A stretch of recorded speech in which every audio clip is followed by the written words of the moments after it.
ginikanan, walay kinutuban sa pagpadako sa mga anak, gibuhat ang tanan. Niadtong kita gamay pa, diligyot palamukan, ug sa sinina og pagkaon kita gihatagan.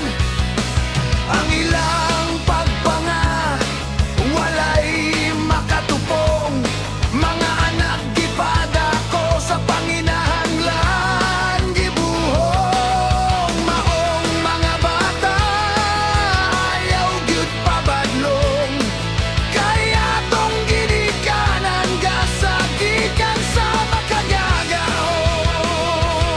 Lantawa ang ilang paningkamot, nining kalibutan na tanang kalisod ilang giagwanta.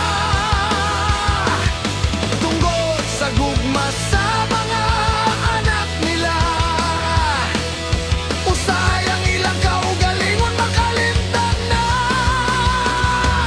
Sa panahon nga kita'y adunay batihon, ginikanan ta di masayot unsay buhaton.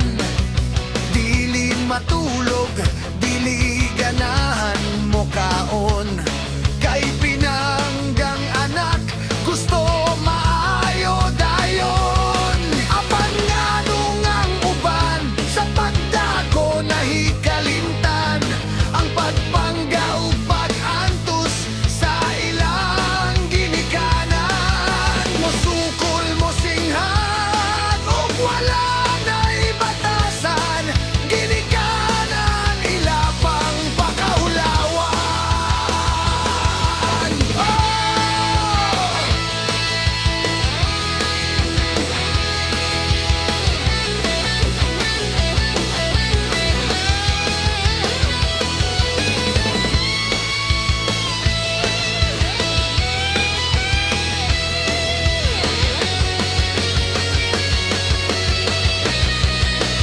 Oy, mga bata, ayaw gyud